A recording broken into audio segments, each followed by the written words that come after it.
सर्व प्रकारच्या विषमतेच्या विरोधामध्ये ज्ञानाच्या, विचारांच्या, कार्याच्या माध्यमातून समता प्रस्थापित करण्यासाठी ज्यांनी ज्यांनी योगदान दिलं त्यांच्या सर्वांच्या त्यागाला, योगदानाला सर्वप्रथम अभिवादन करतो। सावित्री ज्योतिबा फाउंडेशन, सत्यशोधक बहुजन आघाडी यांच्या वतीने आज शिक्षण परिषद आयोजित केलेली आहे आणि ही शिक्षण परिषद आयोजित करत असताना प्रस्ताविकामध्ये सुदर्शन चकालेंनी सांगितलं की मागे आंबेडकरवादी माध्यम परिषद आयोजित केली होती 1-2 महिन्यापूर्वी आणि त्याच वेळेस सुदर्शन आणि सर्व काही कार्यकर्त्यांच्यामध्ये चर्चा झाली की आपल्याला शिक्षण परिषदसुद्धा आयोजित करावी लागेल। खरं तर एका समूहाचं टायटल घेऊन त्यांच्यासाठी शिक्षण परिषद आयोजित करावी लागते, हे तर खरं भारतीय समाजव्यवस्थेतलं वास्तव आहे। कारण आजही ज्या वेळेस सर्वांसाठीची ज्ञानाची प्रक्रिया खुली झाली भारतीय संविधानाच्या अंमलबजावणीनंतर, तर त्या 75 वर्षानंतर सुद्धा जर ज्ञान प्रक्रिया या शोषित वंचित जातीपर्यंत फारशा प्रमाणात पोचत नसेल तर ती पोचत का नाही याचा शोध आपल्याला घ्यावा लागतो। आणि मग ती पोचत नसेल तर कोणकोणत्या समूहापर्यंत पोचत नाही आणि ती पोचत का नसेल याचा शोध घेत असताना ती पोचवण्यासाठी आपल्याला काय काय करावे लागेल, काय काय उपाययोजना कराव्या लागतील, तर ह्याचा विचार आपल्याला कार्यकर्ते म्हणून, एक सजग नागरिक म्हणून आपल्याला करावा लागतो। आणि त्या सगळ्या प्रक्रियेचा एक भाग म्हणून जर आपण पाहिलं तर या सगळ्या प्रक्रियेमध्ये जर आपल्याला दिसतं की अनुसूचित जाती असतील किंवा जमाती असतील तर ह्या दोन्ही सर्वात शोषित असणाऱ्या समूहामध्ये ज्ञान प्रक्रियेच्या संदर्भामध्ये फारची आस्था असलेली आपल्याला दिसत नाही। म्हणजे उदाहरणार्थ ज्यावेळेस आपण पाहतो की आजही 75 वर्षानंतर अनुसूचित जातीतला जो एक बौद्ध समूह आहे तर तो बौद्ध समूह आज ज्ञानाच्या प्रक्रियेमध्ये अग्रभागी होत असताना आपल्याला दिसतो। आणि त्याच अनुसूचित जातीतले जे इतर समूह आहेत तर इतर समूह ज्ञानाबद्दलची त्यांच्यामध्ये आस्था अजूनही निर्माण झालेली आपल्याला दिसत नाही। म्हणून त्याच्यातल्या ज्या छोट्या छोट्या जाती आहेत तर त्या छोट्या छोट्या जाती अगदी प्राथमिक शिक्षणाच्या प्रक्रियेत सुद्धा आपल्याला आलेला दिसत नाही। आणि मग ही जी शिक्षणाबद्दलची एक अनास्था आहे, विषमता आहे, तर ही पाहिल्यानंतर आपल्याला जाणवतं की अजूनही या छोट्या छोट्या समूहामध्ये ज्ञानाबद्दलची आस्था निर्माण करण्यासाठी आपल्याला जाणीवपूर्वक त्यांच्यामध्ये काही प्रयत्न करावे लागतील। आणि ते प्रयत्न करत असताना या भारतीय समाज व्यवस्थेचं जे वैशिष्ट्य आहे की जात ही वास्तव आहे आणि मग त्या जात वैशिष्ट्याचा आधार घेऊन त्या समूहामध्ये आपल्याला त्यांच्या शिक्षणाबद्दलच्या जाणीवा विकसित कराव्या लागतील। आणि ह्या सगळ्या प्रक्रियेचा एक भाग म्हणून आज सुदर्शन आणि सर्व कार्यकर्त्यांच्या प्रयत्नातून आज ही शिक्षण परिषद आयोजित केलेली आहे। आपल्याला दिसतं की भारतीय समाज व्यवस्थेमध्ये डॉक्टर मिलिंद आव्हाड यांनी एकूणच देशातली आणि जागतिक पातळीवरची जी ज्ञान परंपरा आहे तर त्या ज्ञान परंपरेच्या अनुषंगानं या ठिकाणी उद्घाटकीय भाषण केलेलं आहे। तर आपल्या भारतीय समाज व्यवस्थेचं जर आपण पाहिलं तर ज्ञानाची प्रक्रिया ही एका बाजूला त्यांनी प्रश्न चांगला उपस्थित केला की आपण जे वेगवेगळ्या जातीची म्हणून जी कौशल्य आहेत आणि जातीचं म्हणून जे त्यांचे व्यवसाय आहेत तर ते सुद्धा ज्ञान निर्मिती आहे, ते सुद्धा ज्ञान आहे। परंतु त्या ज्ञानाला इथल्या व्यवस्थेमध्ये उदरनिर्वाहाचं साधन म्हणून किंवा एक सन्मान दिला जातो का, तर तो सन्मान दिला जात नाही। मग औपचारिक ज्ञान आणि अनौपचारिक ज्ञान ह्याच्यामध्ये इथल्या समाज व्यवस्थेमध्ये भेद केलेला आपल्याला दिसतो। म्हणून मग औपचारिक ज्ञानालाच या ठिकाणी महत्त्व दिलं जातं आणि औपचारिक ज्ञानालाच या भारतीय समाज व्यवस्थेमध्ये उदरनिर्वाहाचं साधन एक सन्मानाचं म्हणून त्याचा अंतर्भाव केला जातो। म्हणून ह्या सगळ्या प्रक्रियेमध्ये जर आपण पाहिलं तर आजही भारतीय समाज व्यवस्थेमध्ये ज्ञानाच्या प्रक्रियेपासून स्त्री शूद्रांना अलिप्त ठेवलेलं आपल्याला या भारत देशामध्ये दिसतं। म्हणून आपल्याला महात्मा ज्योतिबा फुले असतील, बाबासाहेब आंबेडकर असतील आणि इतिहासाच्या कालखंडामध्ये या देशामध्ये जे ब्राह्मण आणि ब्राह्मणेतर असा जो संघर्ष आहे भारतीय समाज व्यवस्थेचा, तर त्या संघर्षामध्ये आपल्याला दिसतं की ज्ञानापासून या सगळ्या स्त्री शूद्रांना कायमस्वरूपी अलिप्त ठेवण्याचं कारस्थान या देशामध्ये झालेलं आपल्याला दिसतं। आणि म्हणून अलिप्त का ठेवलं जातं तर ज्ञान हे मुक्तीचं साधन आहे आणि जर तुम्ही ज्ञान हस्तगत केलं तर तुम्ही गुलाम का आहात त्याचा तुम्ही शोध घेऊ शकता, शोध घेता आणि त्या गुलामीतून बाहेर कसं पडायचं हे तुम्ही ज्ञानाच्या माध्यमातून शिकता. म्हणून ज्ञान हे मुक्तीचं साधन आहे आणि मुक्तीचं साधन असल्यामुळं त्या ज्ञानापासून तुम्हाला कायमस्वरूपी अलिप्त कसं ठेवता येईल, वंचित कसं ठेवता येईल याचा व्यवस्था इथल्या व्यवस्थेने केलेली आपल्याला दिसते. म्हणून ही सगळी ही जडणघडण या देशाची व्यवस्था असताना आपल्या सर्वांना इतिहास कालखंडामधले उदाहरण माहीत आहे की ज्या वेळेस शंभुकाने ज्ञान मिळवण्याचा प्रयत्न केला, एकलव्याने ज्ञान मिळवण्याचा प्रयत्न केला की जो आदिवासी होता, दलित होता, तर त्यांच्या इतिहास कालखंडामध्ये आपल्याला माहित आहे की शंभुकाचा मुंडकं छाटलेला आहे, एकलव्याचा अंगठा कापून घेतलेला आहे. तर हा या देशाचा इतिहास आहे. म्हणजे कायमस्वरूपी ज्ञानापासून तुम्हाला अलिप्त ठेवण्याचा या भारतीय समाज व्यवस्थेमध्ये प्रयत्न केलेला आहे. अगदी आधुनिक काळातलं जर आपण पाहिलं तर छत्रपती संभाजी महाराजांचं जर उदाहरण आपण घेतलं सर्वांनी, तर त्या कालखंडामध्ये छत्रपती शिवाजी महाराजांना संस्कृत शिकण्यापासून संस्कृत शिकता नाही आलं, परंतु छत्रपती संभाजी महाराजांनी त्या काळामध्ये संस्कृतचे महापंडित झाले आणि महापंडित झाल्यानंतर छत्रपती संभाजी महाराजांना समजलं की राज्यकारभारामध्ये निर्णय वेगळा घेतला जातो आणि प्रत्यक्ष अंमलबजावणी करत असताना वेगळी अंमलबजावणी केली जाते.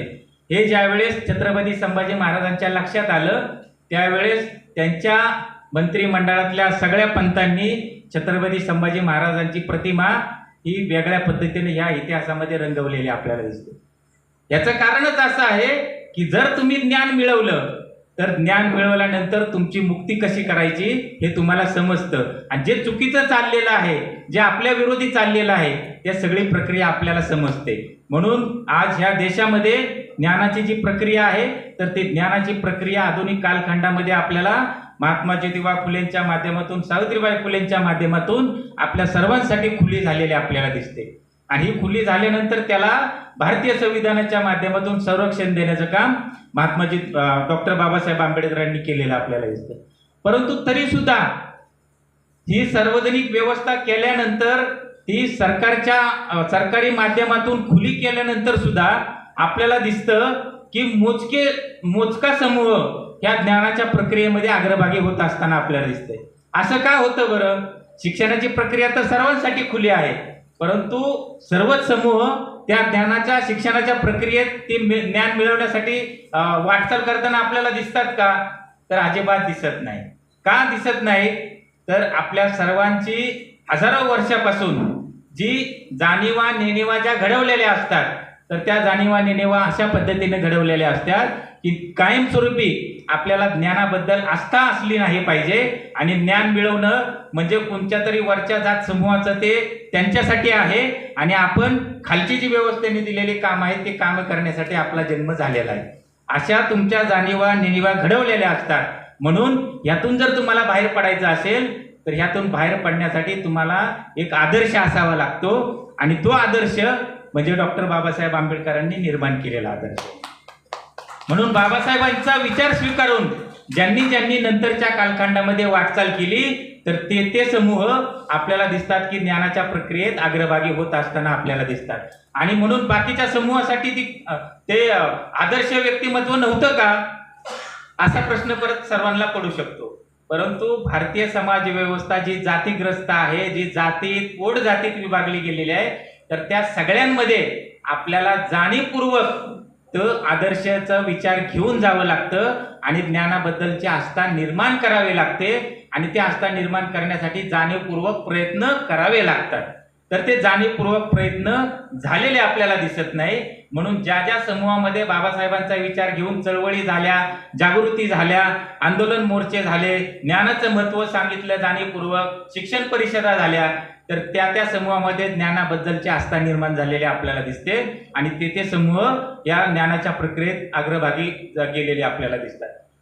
म्हणून सुदर्शननी जेव्हा असं ठरवलं की त्याच्यामध्ये मातंग शब्द टाकायचा का नाही, तर जात ही वास्तव आहे म्हटलं की आपल्याला अंतिमतः जे शोषित समूह आहेत तर त्या सगळ्या शोषित समूहामध्ये ज्ञानाच्या प्रक्रियेबद्दल, ज्ञानाच्या आस्थाबद्दल आपल्याला निर्माण करायचे आहे. त्यामुळं टाकलं तरी काय हरकत असणार नाही.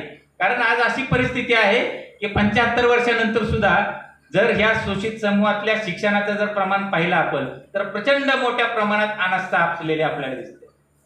म्हणजे दोन जे समूह आहेत की मातंग आणि नवबौद्ध, तर नवबौद्ध समूहामध्ये ज्ञानाबद्दल प्रचंड आस्था दिसते, परंतु मातंग समूहाबद्दल प्रचंड अनास्था आपल्याला दिसते. तर ही अनास्था दूर करून त्यांच्यामध्ये आपल्याला आस्था निर्माण करायची असेल तर असे कार्यक्रम जाणीवपूर्वक आपल्याला निर्माण करावे लागतात आणि असे कार्यक्रम आपल्याला जाणीवपूर्वक घ्यावे लागतात. म्हणून आजच्या ह्या सगळ्या परिषदेचं आपण आयोजन केलेलं आहे. आणि आज ही सगळी वास्तव परिस्थिती असताना आज जर आपण पाहिलं तर आज 75 वर्षानंतर तर ज्ञानाची प्रक्रिया अशीच राहिलेली आहे का? तर ज्ञानाची प्रक्रिया अशीच राहिलेली आपल्याला या देशामध्ये दिसत नाही.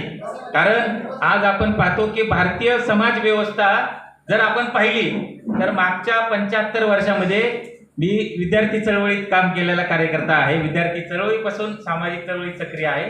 त्यामुळे ह्या सगळ्यांचं जे मूळ आहे ते मूळ ज्ञान आहे, फाउंडेशन ज्ञान आहे. आणि त्या ज्ञानाच्या प्रक्रियेमध्ये या देशामध्ये जाणीवपूर्वक आपल्याला दिसतं की आजपर्यंत इथल्या ज्ञानाची जी गंगा आहे ती खालच्या स्त्री शूद्रांपर्यंत जाऊ नये यासाठी या देशात जाणीवपूर्वक प्रयत्न केलेले आपल्याला आजपर्यंत दिसतात. प्रयत्न केलेले असतात म्हणजे काय केलेलं असतं तर आपल्याला आपल्या भारत देशाची तुलना आपल्याला इतर आपल्या विकसित आणि अविकसित देशांची करावी लागेल शिक्षणाच्या अनुषंगाने. ज्यावेळेस आपण भारताची तुलना जगातल्या अविकसित आणि विकसित देशांची करतो तर त्यावेळेस आपल्याला स्पष्टपणे दिसतं की आपल्यापेक्षा प्रगत असणारे जे देश आहेत म्हणजे इंग्लंड असेल, अमेरिका असेल, फ्रान्स असेल, जर्मनी असेल, तर त्या देशामध्ये आपल्याला दिसतं की एकूण महसुलाच्या 14 ते 15% 12% पुढे एकूण महसुलाचा खर्च केलेला आपल्याला दिसतो. त्यानंतर आपण म्हणतो की आपल्यापेक्षा मागासलेले देश आहेत म्हणजे श्रीलंका असेल, बांगलादेश असेल, पाकिस्तान असेल वगैरे वगैरे, तर त्या देशामध्ये आपल्यापेक्षा मागासलेले आहेत. त्या देशामध्ये शिक्षणावरती किती खर्च केला जातो तर त्या देशांवरती शिक्षणावरती 5% ते 60%च्या आसपास खर्च केला जातो. मग भारताकडे आपण येऊया. मग भारतामध्ये आतापर्यंत शिक्षणावरती किती खर्च झाला तर आतापर्यंतचा भारतावरती एकूण महसुलाच्या शिक्षणावरचा खर्च हा फक्त 3% केला जातो. म्हणजे ह्यातली जर तफावत आपल्याला बघितली तर आपल्याला लक्षात येईल की आजही जाणीवपूर्वक ज्ञान प्रक्रियेपासून स्त्री शूद्रांना बहुजनांना कसं अलिप्त ठेवायचं यासाठीची व्यवस्था इथली व्यवस्था करत असताना इथली शासन व्यवस्था आपल्याला दिसत आहे. आणि मागच्या ज्यावेळेस अटल बिहारी वाजपेयी पूर्णपणे ज्यावेळेस सत्तेवरती होते तर त्यावेळेस हा 3% खर्च सुद्धा कमी झाला होता, तो 2.5% आला होता. त्या संदर्भात चिदंबरम यांनी लोकसत्ताला लेख लिहून सांगितलं होतं की तो खर्च 2.5% आला. आणि आता तर एकदम प्रचंड उच्च शिक्षित विश्वगुरू आपल्या देशाचे प्रधानमंत्री आहेत, त्यामुळे तो खर्च कदाचित 2% पर्यंत सुद्धा आलेला असू शकतो आणि कदाचित तो 2%च्या खाली सुद्धा आणू शकतात या देशातलं सरकार. कारण का त्यांचा हेतूच तो आहे की ज्ञान प्रक्रियेपासून इथल्या स्त्री शूद्रांना अलिप्त ठेवणे. आणि म्हणून ही जे सगळं वास्तव आहे तर त्या वास्तवाचा स्वीकार करून आपल्याला ही ज्ञान प्रक्रिया जास्तीत जास्त तळागाळापर्यंत पोहोचवण्यासाठी एका बाजूला लढावं लागेल आणि दुसऱ्या बाजूला आपल्याला ही जी ज्ञान प्रक्रिया आहे की मागच्या 75 वर्षापासून डॉक्टर बाबासाहेब आंबेडकरांनी लिहिलेल्या भारतीय संविधानाच्या माध्यमातून चालू होती की त्या सगळ्या ज्ञान प्रक्रियेचं सार्वजनिकीकरण केलं होतं. तर ती सार्वजनिकीकरण केलेली व्यवस्था आज भारत सरकार आणि राज्य सरकार ही कल्याणकारी राज्यव्यवस्थेतून प्रचंड मोठ्या प्रमाणात माघार घेत असताना आपल्याला दिसतात. आणि आज ही कल्याणकारी राज्यव्यवस्था राहिलेली नाही. तर कल्याणकारी राज्यव्यवस्था राहू नये त्याच्यामध्ये जाणीवपूर्वक या भारतामध्ये प्रयत्न केले आहेत मागच्या काही वर्षापासून. म्हणून कल्याणकारी राज्यव्यवस्था म्हणजे काय की शिक्षण, रोजगार, आरोग्य हे राज्य शासनाचं कर्तव्य असतं, परंतु कल्याणकारी राज्यव्यवस्थेमध्ये असतं. आणि आज कल्याणकारी राज्यव्यवस्थाच अस्तित्वात ठेवलेली नाही. म्हणून आपल्याला दिसतं की आरोग्याची व्यवस्था जर आपण ससून सारख्या ठिकाणी गेलो तर पूर्वी असं असायचं 2 रुपयाचा केस पेपर काढायचा आणि आतमध्ये ऍडमिट झाल्यानंतरचा संपूर्ण खर्च हा ससून हॉस्पिटल करायचं. औषध, गोळ्या, ऑपरेशनसाठी लागणारं सगळं साहित्य. परंतु आज जर तुम्ही ससूनला गेले तर केस पेपर काढल्यानंतर औषधाच्या गोळ्या बाहेर आणायच्या, ऑपरेशनसाठी लागणारं साहित्य बाहेर आणायचं, त्यानंतर टेस्ट करायच्या असतील बाहेर करायच्या. तर ही जी कल्याणकारी राज्यव्यवस्था होती की ज्या कल्याणकारी राज्यव्यवस्थेमध्ये या देशातला शोषित वंचित कष्टकरी माणूस आहे की जो किमान सन्मानाचं जीवन जगत होता, त्याला जीवनासाठी आवश्यक असणाऱ्या गोष्टी मिळत होत्या, तर ती कल्याणकारी राज्यव्यवस्था उद्ध्वस्त केलेली आहे. आणि ही उद्ध्वस्त करत असताना आज या देशामध्ये ज्याच्याकडे पैसा आहे त्यांनी शिक्षण घ्यायचं अशी एक नवी व्यवस्था या देशामध्ये तयार करत असताना आपल्याला दिसतात. म्हणजे एका बाजूला उल्लेख झाला की सरकारी शाळा बंद करायच्या आणि खाजगी शाळांना उत्तेजन द्यायचं. खाजगी शाळा जर निर्माण झाल्या तर आपल्या सर्वांनाच माहीत आहे की सरकारी महानगरपालिकेच्या शाळा असतील, जिल्हा परिषदेच्या शाळा असतील, त्याच्यामध्ये आमच्या बऱ्या इथल्या उपस्थित असणाऱ्या बऱ्यापैकी लोकांचं शिक्षण त्या सरकारी शाळेमध्ये झालेलं आहे. आणि सरकारी शाळा होत्या म्हणून आपण सर्वजण निर्माण होऊ शकलो. परंतु आज जर इंग्लिश मिडियमच्या खाजगी शाळेमध्ये जर प्रवेश घ्यायचा ठरला तर पहिलीच्या अगोदरचा प्रवेश जरी ठरला तरी वर्षाची फी 1 लाख रुपये आहे. आणि आपल्या सर्वांनाच माहिती आहे की आपल्यापैकी वर्षाला 1 लाख रुपये एका मुलासाठी खर्च करण्याची ऐपत कुणाचीही नाही.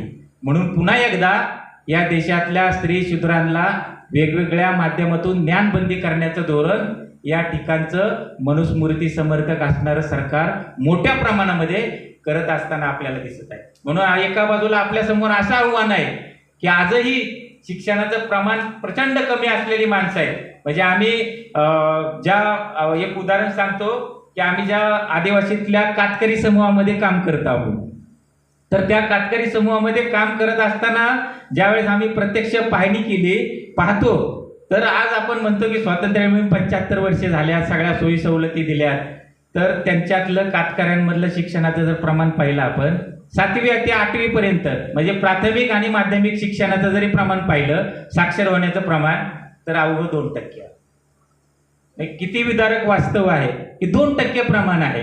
आणि मग शिक्षणाची गंगा खालपर्यंत कशी पोचली नाही आणि कुणी पोचवली नाही ह्याच्यामध्ये कोणाचे हितसंबंध होते हे आपण सर्वांनी लक्षात घेतलं पाहिजे. म्हणून एका बाजूला आपल्याला हे ज्ञानाबद्दलची सर्व शोषित समूहामध्ये आस्था निर्माण करणे, त्यांना सांगणे की ज्ञान हे तुझ्या मुक्तीचं साधन आहे, म्हणून त्यांच्यामध्ये हे भावना आपल्याला निर्माण करावी लागेल. आणि त्याचबरोबर दुसऱ्या पातळीवरती ही ज्ञान प्रवाहाची जी परंपरा आहे तर ती सार्वजनिक कशी राहील आणि शासन व्यवस्था इथल्या ज्ञान परंपरेवरती शिक्षणाच्या व्यवस्थेवरती जास्तीत जास्त कसा महसूलच्या एकूण खर्च करेल यासाठी सुद्धा आपल्याला ही लढावी लागणार आहे. आपल्याला दुहेरी लढाई लढणं आजच्या सर्वांच्या आपल्या पिढीच्या समोरचं एक मोठं आणि कठीण काम असणार आहे. कारण का आज आपल्याला केवळ शिक्षणाबद्दलची एक आस्था निर्माण करून जमणार नाही. कारण का आस्था निर्माण झाली परंतु शिक्षण प्रक्रियाचं अस्तित्वाच नसणार आहे. त्यामुळे शिक्षण प्रक्रिया सुद्धा अस्तित्वात राहिली पाहिजे आणि शिक्षणाबद्दल आमच्यात आस्था सुद्धा निर्माण झाली पाहिजे. या दुहेरी पातळीवरची लढाई आपल्या सर्वांना लढावी लागणार आहे. आणि ज्ञान प्रक्रियेचं एकूण जे आहे की महात्मा ज्योतिबा फुले, सावित्रीबाई फुले, बाबासाहेब आंबेडकर या सर्वांनी जे महत्त्वाचं सांगितलेलं आहे की या देशामध्ये ज्ञानाचं महत्त्व ज्ञान का समजलं पाहिजे आपल्याला, तर इथल्या व्यवस्थेने माणूस म्हणून जगण्यासाठी ज्या आवश्यक गोष्टी असतात त्याच्यामध्ये ज्ञान असेल, सत्ता असेल, संपत्ती असेल, प्रतिष्ठा असेल, तर ह्या गोष्टी अतिशय महत्त्वाच्या असतात. माणसाला प्रतिष्ठा पाहिजे, मान सन्मान पाहिजे, संपत्ती जमा करण्याचा अधिकार पाहिजे आणि ज्ञानाचा अधिकार पाहिजे. ह्या सगळ्या महत्त्वाच्या गोष्टी आहेत माणूस म्हणून जगण्यासाठी. परंतु ह्या सगळ्या गोष्टींपासून आपल्याला दिसतं की ह्या सगळ्या गोष्टींपासून स्त्री शूद्र ते शूद्रांना अलिप्त ठेवलेलं आपल्याला. म्हणून ज्ञानाचं महत्त्व का आहे की ज्ञानाचं महत्त्व यासाठी आहे की ह्या सगळ्या गोष्टी मिळवण्याचा राजमार्ग म्हणजे ज्ञान आहे आणि तो राजमार्गावरून आपल्याला वाटचाल करायची आहे. म्हणजे एक उदाहरण सांगतो की ज्या वेळेस तुम्हाला ह्या सगळ्या गोष्टी नाकारलेल्या असतात परंतु तुम्ही जर ज्ञान प्रक्रियेचं महत्त्व समजून ज्ञान प्रक्रियेची सत्ता जर हस्तगत केली तर ज्ञान प्रक्रियेची सत्ता हस्तगत केल्यानंतर तुम्हाला इथल्या व्यवस्थेमध्ये अर्थकारण तुमच्या बाजूने येतं. त्यानंतर तुम्हाला प्रतिष्ठा मिळते, त्यानंतर तुम्हाला सन्मान मिळतो. म्हणजे ह्या सगळ्या गोष्टी ज्या आहेत तर त्या सगळ्या गोष्टी मिळवण्याचा एकमेव राजमार्ग आहे म्हणजे ज्ञानाची प्रक्रिया आहे. आणि म्हणून या सगळ्या महापुरुषांनी सांगितलेलं आहे की ज्ञान मार्ग हा आपल्या सगळ्या तळागाळापर्यंत सगळ्या शोषित वंचित कष्टकऱ्यांपर्यंत पोहोचवण्याचं काम आहे आपलं. आणि आपण